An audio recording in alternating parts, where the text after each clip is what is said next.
مامۆستا زۆر سپاس بۆ ئەوەی کە بۆ بەشی دووەمیش ئەو کاتت بە ئێمە بەخشی کە لە خزمەتتان نابین. من لێرە پێم خۆشە پێش ئەوەی کە ئەم بەشە دەست پێ بکەین سپاسی دەستگای جەمال عیرفان بکەم. دەستگای جەمال عیرفان دەستگایەکی ڕووناکبیری زۆر گرنگی شاری سلێمانیە و بۆ ئێمە بۆ بینەرانی ئێمە کە لە ڕۆژهەڵاتی کوردستانەوە ڕەنگە ڕێیان بکەوێتە سلێمانی و بێنە ئەم شارە زۆر گرنگە کە ڕوو لەو دەستگا ڕووناکبیریە بکەن کە بە هەزارەها بابەتی جۆرە و جۆری تێدایە کە بۆ ئەوانەی کە خولیای کتێب و خوێندنەوەیان هەیە ڕەنگە بابەتێک نەبێ بۆی بگەڕێت و لێرە دەست نەکەوێ. من زۆر سپاسی ئەوان دەکەم و زۆریشمە بەسمان بوو کە لێرە ئەو وتوێژە بکەین کە ئەو دەستگا گرنگە بە خوێنەری ڕۆژهەڵات بناسێنرێ. خودی ئەو لە دێر زەمان لە کاتی خۆی ئەم کابرایە کە ناوی جەمال عیرفان دەکوژێ بەدەستی کەسانی تاریک پەرست لەبەرەوەی قسەی تازەی هەبوو بۆ دنیا. بۆیە منیش شانازێکم کە لێرە. سپاسی دووبارەیانەکەی. کاکشە زەروتمان لەوە دەست پێ بکەین بۆچی ئیسا، یعنی ئەو وتوێژەی کە ئەو پەنابەرێتی بۆ ئیسا ڕەنگە شێزاد حەسەن نەیوێرا بێت بۆ ئەوەی ئەو چارە دووسەی سەلمان ڕۆشتی بەسەر نەیە کە بۆچی محەممەد ناک بۆ ئەو گلەی و دیالۆگە لە بینی پەنابەرەکە و محەممەدانە، بۆ ئەو دیالۆگە لە بینی پەنابەرەکە و زەرتەشتانە کە حتا فیلسوفێکی وەکو نیچە دەگەڕێتەوە سەر زەرتەشت. زۆر ڕاستە. من بەخۆم وەکو ئەدەبیات چیرۆکە نووسم جاروبار شتێکی شمێنایی پەخشانە شارە یا هەناسەکی پەخشانێکی هونەری باوا بڵێم کە لە ناو ئەدەبیات دەستم پێ کرد. کارەکتەری زۆر هەبوون کە زندون یا مردوون دەستیان بۆ بەرە. با من نمونەشی زۆر چکۆڵێت پێڵێم. من لە هەڵەبجەی شەهید ساڵانی 2019 من داوەتەکرێم بە یادی ڕۆژی کتێب زۆر بە کورتی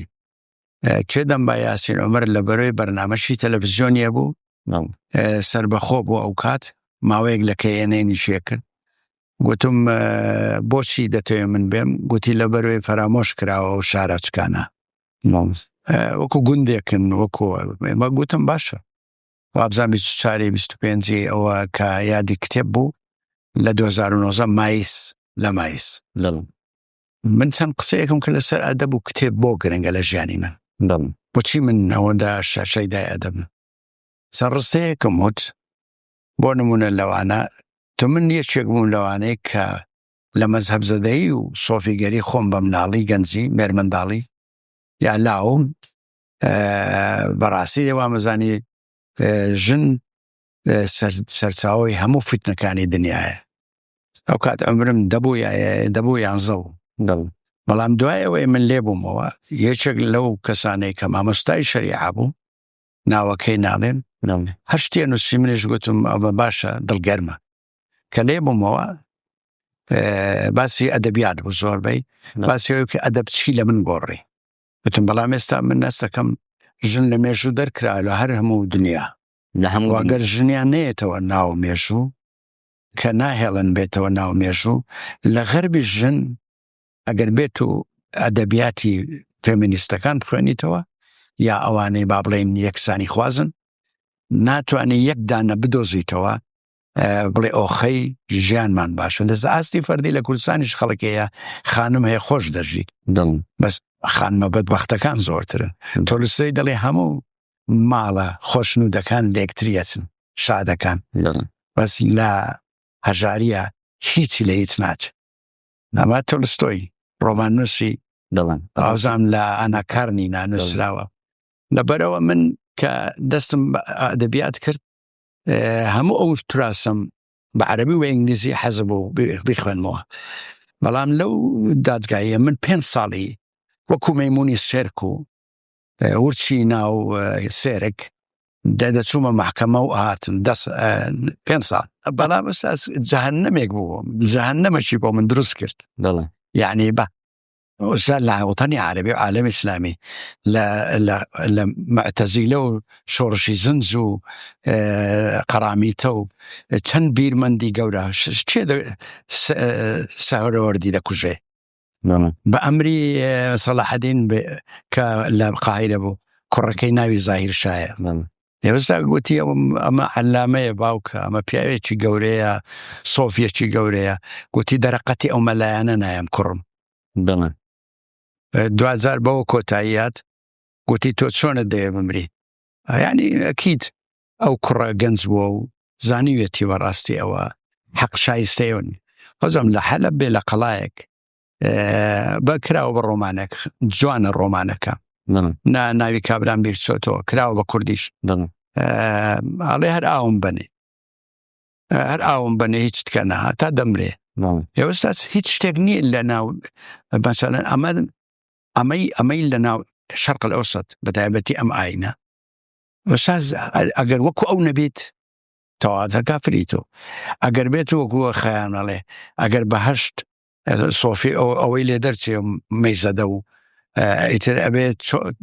وك بيدرش تشول بيت وكنا أولبت تشول بيت يعني دبيتو همو آينا كان وحشية قريها مثلا صدقاني ناو راست بحزانان جنيان كشت هانتي قوشس يعني الراو كردني جناني زعدو كر هبو قجي السور بيقوتي وزور لك الشيطان مستوى أو قصاب خانة اللي تشنب ولا نواين لا همو آينا ها قصاب خانة همو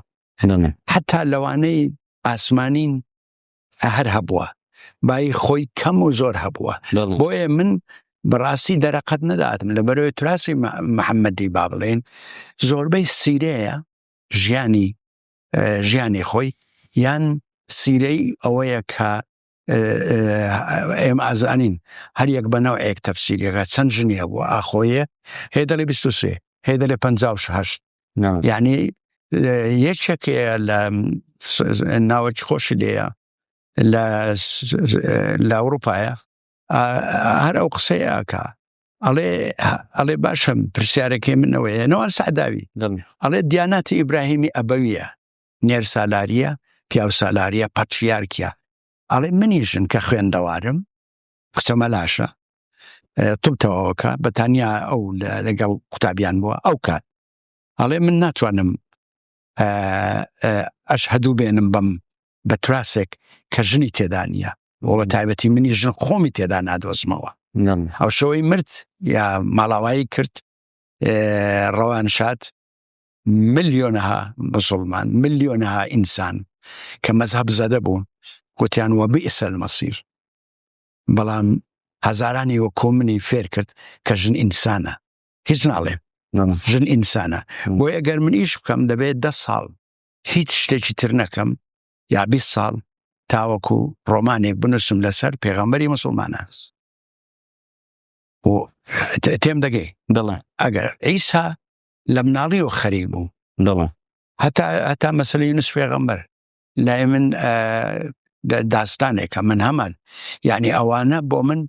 إيشن يوسف بيغمبر من كتبه وتوبة هزار زليخاوي يجيس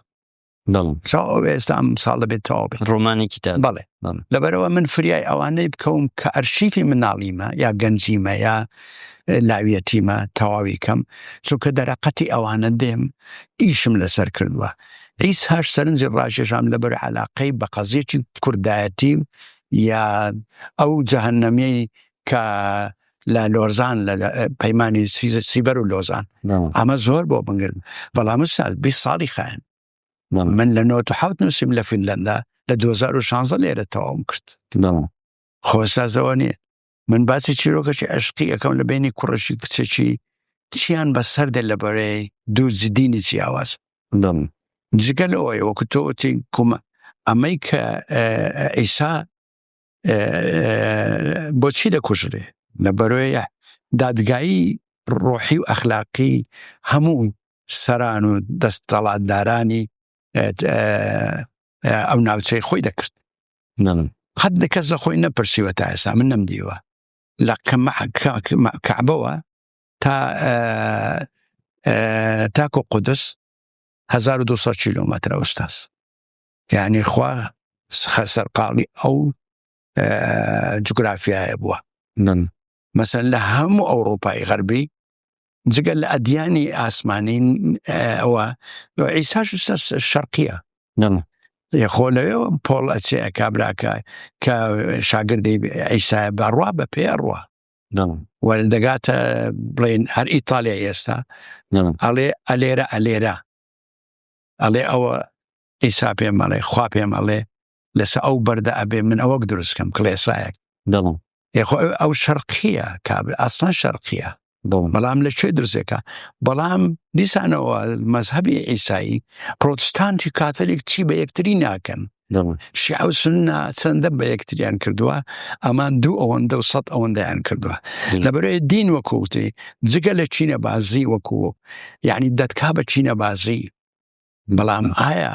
ئەو بەشەشی تێدایە ئی ئاسمانی ئەرزی کە ڕۆحپەروەرە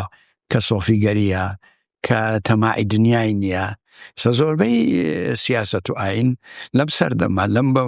سەردەمی مۆدەرنیتە وسا سەر تەماعی دەوڵەمەندبوونیان هەیە یعنی معقولە وەکو مامۆستا سدیق جارە گوتی کاکە حۆری ئەفسانەیە و دروست کراوە لە شەڕ لەگە ئەمەویەکان هەزاران جنێوی بۆ وابێ ئێستا خۆی شارد بێتەوە لە هەولێرێ خۆشی نەشارد بێتەوە خەڵکی شارێتەوە هەرچیش گیرفان پڕە بێ مرۆڤ بۆشتر دەبێتەوە بێگومان دەڵێن جیا لەو دیالۆگم دەگەل کاراکتەرێکی مێژووی ئاینی جگە لەو ئاخر ویستم ئەوشتەوە کە مستاد بۆ من گرنگ بوو باسی نەک بە مانای ئایدۆلۆژی یەک ڕستەی ئایدۆلۆژیتیان نییە ئەو کتێبە لەبەرەوەی ویستومە بیسەر بێن و ئەو ڕەواجیە بوو کە کرابە ئەڵمانی ڕەخنەگری زۆر جیاواز بە ژیر و گازیان هێنام بۆ لەسەرەوە من کتێبێکی کەم چاپ بوو ئێستا کتێبێکم هەسار و سەگانی باوکەم دەکرێت بە ئەڵمانی هەر لەبەرەوەی لەوێ ڕەوازی هەموو و من هەفتەی زاریوە کۆڕێک و دوانم هەبوو ئەوەی شادی کردم کە خۆش قسەمە کرد تەسەوڕکە هیچیان هەستیان نەکرد بۆ عیسا بە درێژایی ژیانی سواری کەرێ بووە هادوشوی بە کەر کردووە گوتم هەموو پاشا و پێغەمبەرەکان یا سواری حشتر بوونە یا بەلەم هەبێ ئاو هەبێ بەلەم بووە و زۆر بەڕێزەوە کە ئەوە هەبووە کە ژاوە هەبووە بەڵام ئێستاس ئیسایەکێک بوو لەوانەیە سەرسامی کردم کە تاخیری ژن و ئەوەی نییە وایە معشوقەکەی مرێمێ مەژدەلیە بەڵام هیچ سەرچاوەشی جدی نییە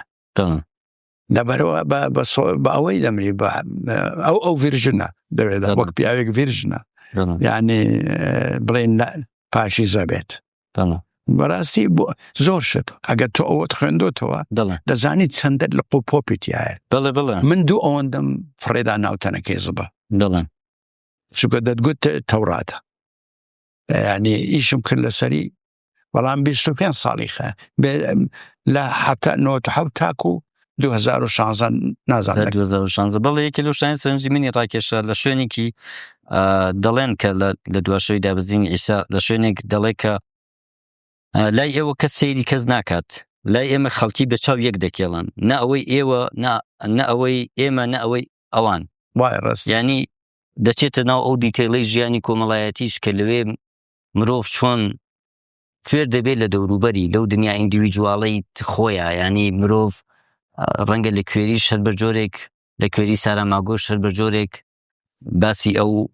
ڕاهەندە کرابێ کە لێرە باسیەکرێ مرۆڤ لەوێ دەبەسێتەوە بە دنیایەکی خۆی کە بە تەنیایی خۆی بەڵام لای ئێمە زیادی لە حەد تێکەڵ دەبین ئەو بارە کۆمەڵایەتیشی زۆر جێگەی سەرنج بوو من وەڵا ئوستاز ئێمە قەڵەباڵغی دروستەکەین زە تۆڕی کۆمەڵایەتی وەرگرە کە شتێکی زۆر تازە بابەتە دەڵێ هیچی تیان نییە جگە لەوەی دەوێت دەرکەوێ بە هەر شێ لوتیشی ئەگەر لوتی شتێکی عەجیب و غەریبی حەزەکا پێی دەرکەوێ یعنی ئەو هەموو یعنی شتێک نییە ناوی جگە لەو هەموو جنێوە من هەزاران جنێوم وات بە سەدان فتوا لەوێەوە بۆ منات خۆ هەموو عالەمەی زانیەوە ها زۆر کەس بۆ مناڵی تۆ چیەکەی لێرە کە دەسمە ئەوڕۆپاش بە ئیش بە ئیشی ئەدەبی سەدان کەس بۆ مناڵێ مەڕۆ هەڵێ من کێشەم ئەوەی نۆستالژیامێ لەگە دار و بەرد ئەوانیش هەیەن دەوەقەت من ئەوانەی لە تاراوگەنە زۆریان نیشتیمان پەروەرترن لە من. دەڵێ بۆچی لە سوسیال میدیا کە ئەمان دەسێتەوە بە دنیا، سوسیال میدیا کە بە سەرچاوەی بەهاری عەرەبیشی دەزانن، دەڵێن فەیسبوک بۆ کاری بەهاری عەرەبی بوو. ڕاستە بۆچی سوسیال میدیا مرۆڤێکی قەرەباڵغ تەنیا لە قەرەباڵغیا دروستەکە، مرۆڤێکی دەستبەتاڵ دروستەکە کە لەگەلەوە کە هەردوو ئەو دوو جیهانەی ڕۆژاوە ڕۆژەڵات سوسیال میدیا نزیکی کردوێتەوە. پەیوەستە بە دەوڵەتداری ئوستاس، شتێک نییە خەریکی مناڵان بێت لە باخچەی ساوایانەوە. دەڵێن ئێستا ئیسلامی سیاسی لە زۆر شوێن بە کوردستانیشەوە ئیش لەسەرەوە کە لە باخچەی ساوان فێری کە ڕەفتە باشە، بەڵام ئەو ئایدۆلۆژیەن فێریەکە کە بێ بە چاردە ئاسایی بێ هەڕەفتە بکە، بەڵام ئەم مناڵە نازانێ تۆ لە ئێستاکەوە ئەو بە ناوی حیجابە بێ پەردەیەک بێ بەسەر چاویش، یعنی جۆری جلەکە جۆری قاچی دیارنەمێ و نازانێ قاچ حرامە. کەواتەوە کێشەی گەورەیە ئەسڵن هیچ شتێک نییە لە ڕۆژهەڵاتی ناوەڕاست ناوی پەروەردەیەکی مۆدێرن و ئینسان دۆست بێ بە هیچ شێوەیەک، لەبەرەوەی ئەوە ڕەهایی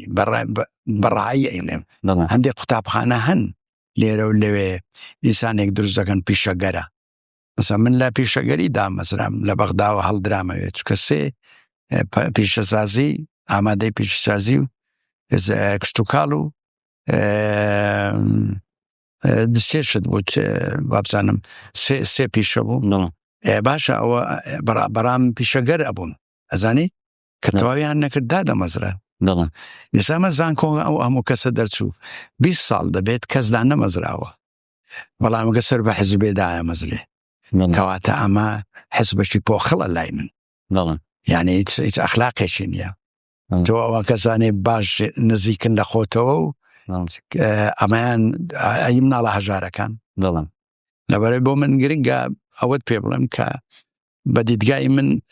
هیچ شتێک نییە لە سیستمی پەروەردە بێ خاکە قەرز هاتووە لە ئیتالیایی هێنێ بۆ قەزافی ئەویت کە بۆ سووریا ئەویت کە، بەڵام پێش هیچ ئێمە هیچ ئەوەکمان نییە، هیچ ئەوەکمان نییە پەرەمان پێدا بێن، سیستمەکمان نییە عەقلی خۆمان بێ ئیشی لەسەر بکەیت کە لەوانش قەرز دەکەین بە سەقەتی قەرزیە. یعنی ئەوەیە مەسەلەن ئیمتیحان یەکێکە لەو جەهەنەمانەی کە لە کوردستانە و لە ڕۆژهەڵاتی ناوەڕاست کەسم نەدیوە شاد بێ و بەعەکسەوە نەخۆشەکەوە. من ئەز دەکەمەوەی کۆلێژ تاو دەکات دەردەدارم نەک بە ماڵەوە، کۆ ماڵیش کێشەیە ئەوستاس، هەموو دەروون ناسەکانانی مەڵبەندی هەموو نەخۆشیە دەرونی و دەماریەکانە. ئەگەر دەمارت نەخۆش بوو سایکۆلۆژیەن وەک دەروون تێکەچی، ئەگەر دەروونت تێکچوو دەمارەکانت تێکەچێ، کەواتە ماڵ ئەو قسەی منی قسەی بیرمەندە گەورەکانە بە تایبەتی دەروون ناسەکان. ماڵ مەڵبەندی هەموو نەخۆشیە دەرونی و دەماریەکانە. کاکشەزاد لە کوردستانە ڕووناکبیریەکەیە کە ئێوە بە دەنگێکی جیاواز دەناسێن بە دڵنیاییەوە لەو ڕووناکبیری لە کوردستانە ڕووناکبیریانی کوردستانە ڕووناکبیریەکەی سلبیە، زیاتر پێتەڵێ حزب خراپە، حکوومەت خراپە، مزگەوت خراپە، بنەماڵە ئاوایە، پەروەردە ئاوایە، بەڵام نهایەتەن تۆ ئەگەر زۆر لەژێر کاریگەری ئەم ڕووناکبیریە بی ئەتکا بە کەسێکی پاسیڤ، ینی ناڵێ چی بکە بەدیلەکە چییە؟ ئایا دنیا هەیە بێ سیاست بەڕێ بچێ، دنیا هەیە وڵات هەیە بێ حزب بەڕێ بچێ، بەدیلی ئەو خراپە چییە؟ بەدیلی ئەو پەروەردە خراپە چ پەروەردەیەکە؟ بەدیلی ئەو بنەماڵە چ بنەماڵەیەکە؟ ئەو ئایدیال تایپەی کە بە ئینگلیسی دەیڵێن چییە؟ ئێوە لەسەر ئەوە چیتانەیە؟ ینی وەکو بۆچوونی خۆتان ئێوە بەدیلێکی شەیە یا بەس دەزانن چی خراپە؟ نا من بێگومان بەدیل لە سەئاستی ئەمە کێشەیەکمانەیە، ئەویش ڕێکخراوە مەدەنیەکان هەیە لە کوردستان، زۆرە بە هەزارانە، ئەتوانم بڵێم بە هەزارانە، بە زیاتر کەسابەتە بۆ ئەو ئەدیبە بۆ ئەم پیاوە بۆ ئەم سیاست مەدارە ئێمە ئەوەی کردنیمانە کێشەی ئەو هێزەیە کە خەواندرێەوە نووسووە نایڵن بە خەبەر بێ واگەر دێت بە مەرجی دەسەڵاتدار دێتە مەیدانێ ئەگەر مەزهەب زەدە بێ ئایندار بێ ئەبێت تۆ بەر ئەو ڕێڕەوە پیرۆزە دەرخکەی و لەبەریکەی و هیچ شتێک نییە دوایەوە مەسەلەن ئێستا زۆربەی فتوا دەدا مەسەلەن من سەدان جار جۆم لێ بووە کە من نەخوێنەوە چکە تلیاگە چێشن ئێمە بەخۆم تلیاک ناچێشن یا مەسەلەن پاسی دەبی بێ زینا ئاکەی آخر مەسەلەن چۆن یعنی لەکوێ منە دیوە یعنی ئەمە زۆر سەیرە بۆ من لەبەرەوەی ئەوەی خۆت ئاگاداری ئەو کە چواژندێنی زینا ناکە مەسەلەن خۆ بەخش لە هەموو ئەوروپا لە هەموو دنیای پێشکەوت و ئەمری 1970 ناچێتەوە ماڵەوە ئەچێ خۆش بەخر ئەو خواخوایەتی تەقاعد بێ و ئەزانی چەند کەس بندیوار یعنی بەلاش هیچ ئیشەکی نییە گەنجە من لە ئەوروپا سەدان کەسم بینی کە پارە وەرەگرێ لە حزب و هیچ بەرهەمەچی ئەمە چ پەیوەندیەکی بە چەپڕاستەوەیە لەوەی کە کوردستان دیارە وڵاتانی ڕۆژاوایی ئەگەر کۆنسەرواتیڤ و کۆنخوازی لێیە وەکو ڕەوت و حزبی چەپیشی لێیە ئێستا چەپ کە ئەڵام مەبەستم حتمما کۆمونیست نییە بەڵام کۆمونیستیشی لێیە سۆسیال دموکراتشی لێیە ئەحزابێکیشی لێیە کە بۆ ڕێفۆرم و گۆڕانی ژیان هیچ دەکەن یان بۆ شۆڕش دەکەن لای ئێمە لە دنیای سیاسەتی کووردا چەپ غایبە ئەو هێزەی کە بۆ ژن بۆ نەمانی بەڵێ لە دوای بلۆچ شازێن چەپگەرایی ئوستاز بە دوای هەویەی دیکە دەکەڕێ واز ناهێنێ لە چەپگەرایی بەس بە جۆرێککە ئیش دەکات ئێمە چەپگەرایی لە دوای شوراکان هەر بۆ نمونە هەموو کوڕی گەنج و کچی گەنج بوون کە تێک ئەشچێن هەمویان پەراگەندەی ئەوڕۆپا بن لەوێ ڕادیۆیەکیانە بێ یان نا بەڵام لێرە ئەمە دەوڵەتداری لە ڕاپەڕینەوە ئێمە ئەوانەی چەتەگەریان کرد شتیان دزی وساس ئاستی سیاسی بڵند بوون ها سەرکردە و بنکردە نەبوون سەرکردە وای کرد بنکردە لە ڕاپەڕین بکەوێتە تاڵانچی سەدی بێخما مەشروعێک بوو پرۆژەیەک بوو کە لە منتەکەی بازیان بوو بارزان بوو هەموو دنیای ئێمەی ڕۆشن نەکرد وابوو بە شوێنێکی گەشتیاری لەبەرەوەی دوسێ گوند بەرئا بن ئاوە کەوت سەرکردایەتی کورد لە باری لەو شوێنێک کە من ئاگادارم و من چوومەتە ئەو شوێنە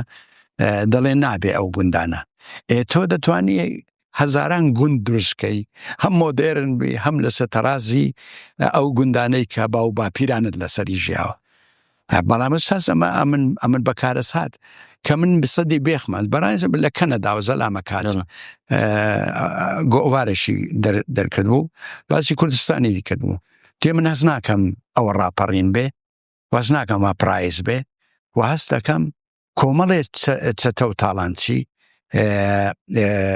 کەوتونەتە جانی ئەم وڵاتە دەیانەوێ فەرهودی کەن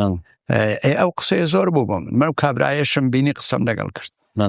گوتی تۆ هەست چیە گوتم هەستشی جاهەنەمیمەیە هەز دەکەم من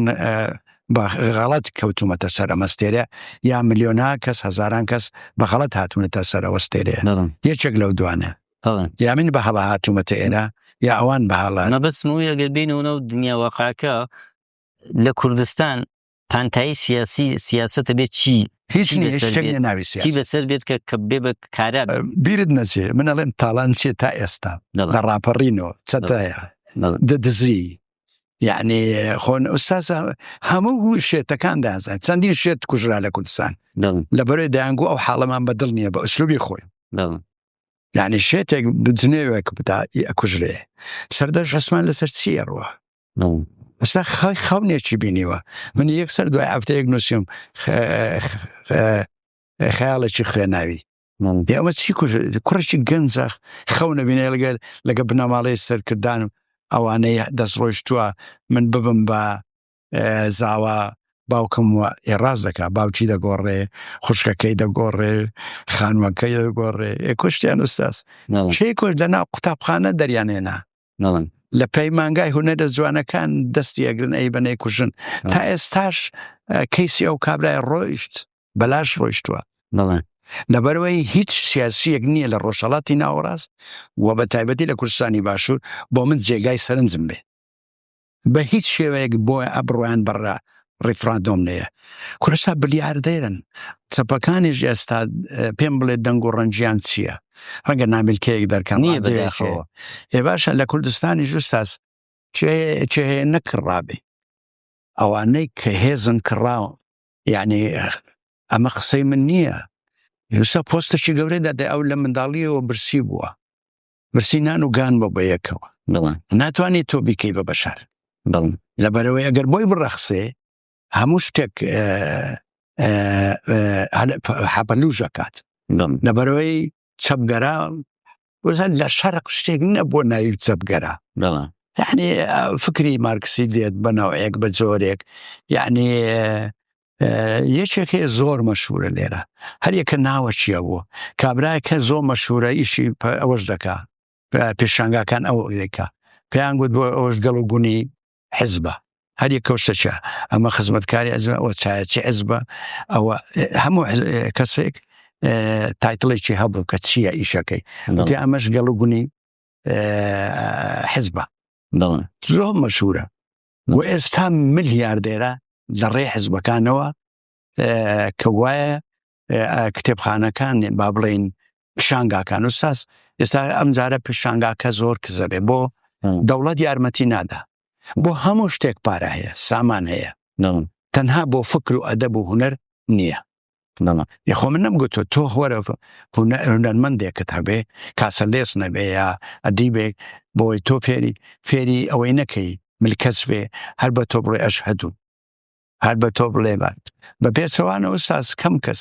یعنی مەسەلەکە ئەوە نییە من قسە لەسەر ئەوە بکەم چکە داتام نییە کە من دەڵێ من دەست بەداخەوە لە بەرچاوی من دەزە ئێستا تەنچی نەوت لە کێوە لەوەتەی نەوت لە دۆزرایەوە لە کوردستان بە ڕێگایاندا بتەقێتەوە تا ئێستا ئوستاس دەچێ بۆ ئێران ئێ باشە پرسیارەکە ئەوەیە ئەتۆ لەڕێ موسە نیە لە کاتێکە مناڵی چوارەمت نازانێت چ بخوا و چۆن بڕی چۆن بژی یعنی خواهانە و شاهانە دەژی دێڕێکی بەناوبانگی بەختیارعەلی هەیە پێم وابێ لە وتارێکە دەڵێن نەوەیەک دەیویست ژیانی بگۆڕێت بەڵام ئەم نەوەیە دەیوێت شوێنەکەی بگۆڕێت ڕەنگە لە دواشەی دابەزینی ئیسا کارکتەرەکە لەو نەوەیە کە ئێوە شوێنەکەی بگۆڕێت بەڵام ئەو کارە ساتانەشی کە پەنابەر و ژیانی پەنابەری بەسەر ئینسانی دێنێ و لەو وتوێژانە کە لە بینی ئیسا و پەنابەرەکە هەیە بە بەرچاوی دیارە بەڵام ئەگەر بینە سەر ئەو پرسیارە جەوهەریە کە ئایا گەشتبینی و ڕەشبینیەکە بە چیمان دەگەێنێ گەشتبین بین بەوەی کە ئاسۆیەک هەیە مرۆڤ خۆی بتوانێت ژیانی بگۆڕێ من تا ئاسمان ڕەشبینم تا ئاسمان بەو هەیکەل و پەیکەرەی مەزهەبەکان دینەکانەیکەن و سیاسەتەیکەن و بزنزمانە گەورەکانەیکەن و شتی کەش پێیا بۆ کە زۆر غەریبە لە ئەفغانەوە دێ لە سووریاوە دێ لەو تاریکستانانە دێ کە لەوە تێژن هەبووە عەبا و پەچە و ئەوە هەبوو ئێستا مانتۆی ئێلە خەلیجی هەیە یا ئەوەی گوایە نازانم کام زەینەب جۆرە زلێکیە بوو ستا عێراق بڕیاریدا ئەو جۆرە مانتۆیە ئەو جۆرە عەبایە ئەو جۆرە ڕەفتەیە ئەوە زەینەب 1900 ساڵی ئوستاس تۆ مەسەلە نەمە چۆن ئەتوانیت چاوەڕێەوە بکەیت من لە زانکۆ بووم کوڕکوس تێکەڵ بووم لە باخچەی ساوان تێکەڵ بووم لە حملەی ئیمان کە وەزانی سەدام حوسێن خۆی چەپگەرا بوو لە ئەساسدا و ڕۆحی لیبرالیشی هەبوو بەڵام وەحش بوو نەخۆش بوو سایکۆپات بوو هەموو شتێک بوو کە دەزانێت دەیدۆڕێنێت دێک قورئان نەخاتە بن باغەڵی لە کاتێکا کە من لێ بووم بانجی مزگەوتەکانی قەدەغا کرد قسەکەشی زۆر سەیر بوو گوتی هەمووتان سەعاتتان پێیە و دەزان سەعات چەند بەیانیە هەستن لە خەو و نوێژی عیشاکەیە من 4 ساڵ لێ بووم 2 ساڵ وابزانم 3 ساڵ هەتاکو زەنجی عێراق من کە بە سەردانیش دەچووم مزگەوت بۆی نەبوو بانگدا ئەتۆ دەزانی مزگەوت لەکوێیە و ئەزانی سەعات چەند بەڵام 2000 من بۆچی نابینم ناومێد مستەفا پێت بڵێم لەبەرەوەی وەکو تۆ فەرمووت هیچ ریفۆرمێک نییە لە هیچ شەڵدەیەکی چالاکی ئینسانی هیچ بە هیچ شێوەیەک یعنی گۆڕانکاریەک بەعکسەوە بۆ پاش بۆ ئەو گەڕانەوە بۆ ئەو تاریک فەرستەیە مەرگ دۆستەیە کە دەکات تا ناتۆس پەرست ئیرۆز کوژراوە ئوستاز من نیم ئوستاز ئەو کابرای فەرەنسیەکە ئیرۆز ئان سیڤیلایزیشن ئیرۆز والحەضر ئەو مارکۆس هێربەر مارکۆس ئەو ئەڵێ ئێمە لە جەنگەلێکی لە سەدەی 20 ئەڵێ ئێمە لە جەنگەلێکی هاوچەرقی تەنانەت لە دنیای ڕۆژاواش لە ڕۆژ ئاواش تۆ کە فرانکفۆرتەکان چیان نەکرد بلێ لەم ڕایش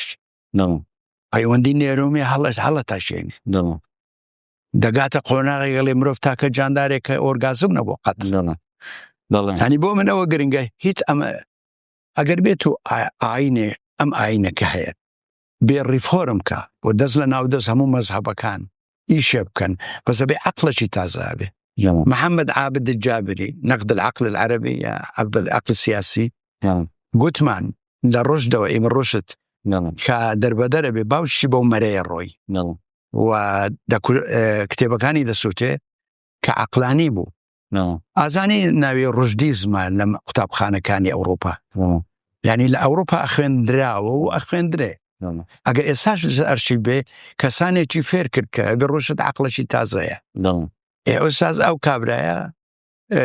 دەربەدەر ئەبێ لە سەحرا دەیکوژن ئاو نانی نادەنێ وەکو سارەوەردی لە ئەخیری 2000 بەوە کۆتایی دێ کە محەممەد عابد مسلمانێکی ئایار 24 ئەم کابرایە دەڵێ لە دوای بڕشتی ئێمە عەقڵمان تەلاق داوە کە لە کۆڕەکانە لێم دەیان گەنجم نییە ڕائەپەڕێ ئەگەر بەوان بێ بە شەقم بن لە پڕ بازنەیەک بۆم درزە بێ کە لێم نەدەن ئەوە حەقیقەتیشە ئوستاز حەقیقەتیشە بەرەو کۆتاییم بەشەی دومیش دەچین پێم خۆشە لە بەشی سێمە بینە سەر سەرنجی جەنابەت لەسەر 2 بەشی کوردستان کە کۆمەڵی ئاڵوگۆڕی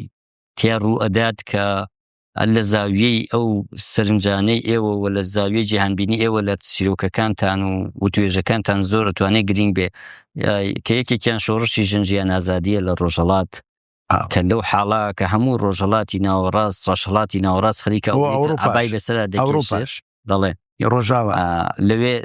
ژنان لەچکەکە فڕ دەدەن وە شعارێک دروشمێک کە هەڵی دەبژێرن ژن ژیان ئازادی و لەچکەکانیان دەخەنە ناو ئاگر ئەیسووتێنن و لە ڕۆژاوای کوردستانیش کابینین دیاردەیەکی دڕەندە و